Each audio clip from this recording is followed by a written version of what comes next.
Hi, this is Matt with AppliancePartsPros.com. Today we'll be showing you how to repair your appliance. Remember, anytime you work on an appliance, make sure it's unplugged or the circuit breakers are off so there's no chance of electrocution.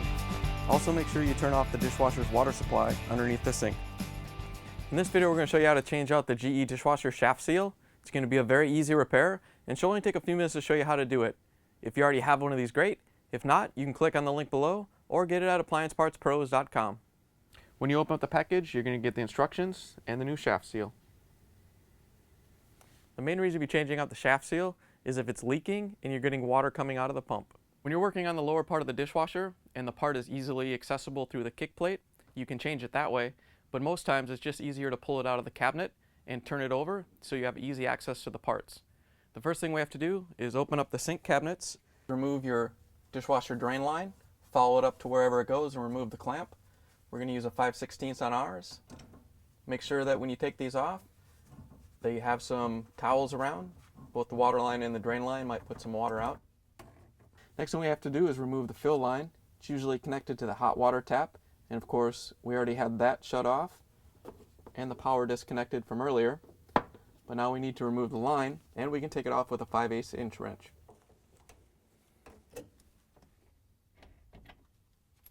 Now that we have everything disconnected underneath the sink, we can open up the door and remove the two screws that attach the dishwasher to the cabinet. You should probably take out the lower dish rack and maybe the silverware basket, because if we turn it over, you don't want those things to bounce around. Then we can close the dishwasher door and pull it out of the cabinet.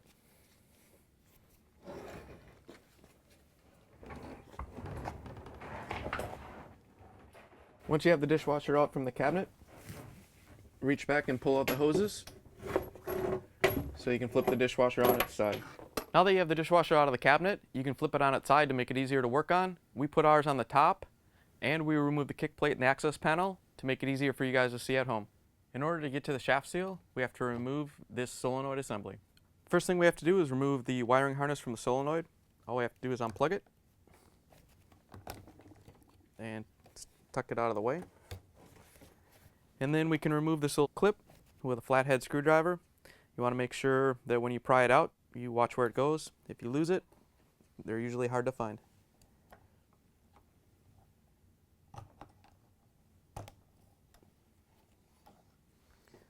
Once you have that clip off, you can pull this plastic piece off the shaft.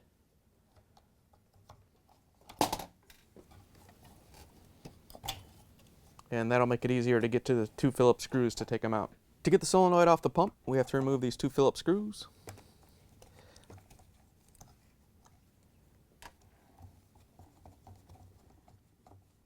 Once we have those out, we can pull the solenoid off.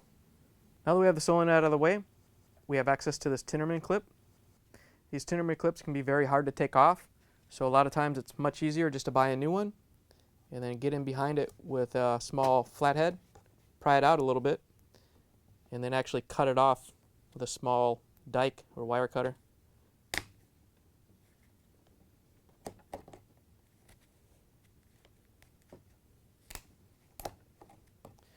Once you have a break in the Tinnerman, then you can get behind it with a small screwdriver and just pop it off.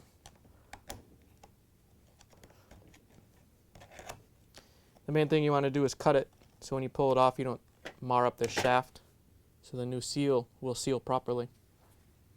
Now we have access to the seal, so we can get in here with a small screwdriver and pry it out.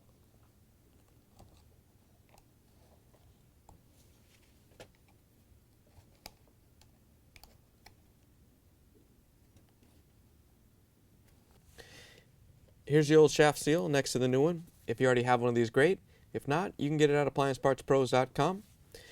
Make sure you follow the instructions when you put this in. Get the seal wet before you try to put it on.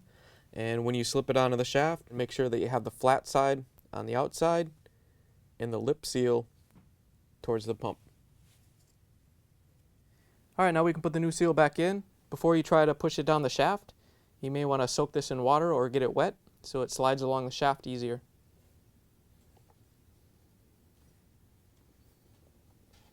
Once you have it down, you can seat it with your small screwdriver.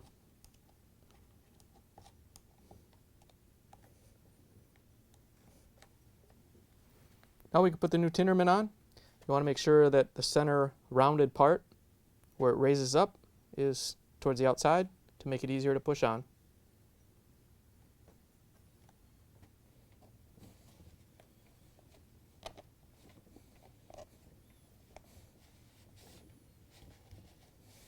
When you're pushing the Tinnerman in, make sure you go far enough so it goes all the way down to the groove on the shaft and locks it in place.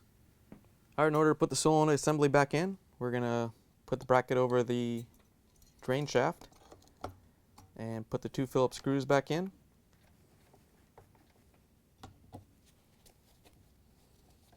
All right, once you have those 2 screws in, we're going to try to do this all in one movement. We're going to put the plunger into the cam and then put it up into the solenoid. At the same time, we're going to push the cam down and push it onto the shaft.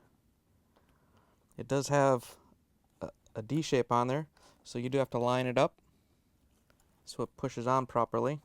Now that we have the plunger in and the cam on the shaft, we can put the clip back in to lock it in place.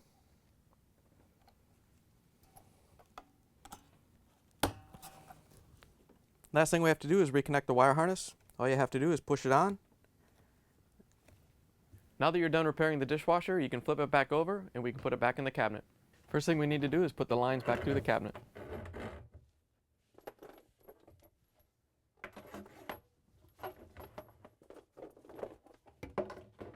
We want to push the dishwasher in about halfway and then go underneath the sink and pull on the hoses to make sure that they're not kinked or caught on anything underneath. We can push the dishwasher back in the rest of the way. Now that we have the dishwasher in the cabinet, we can open up the door and put the screws back in.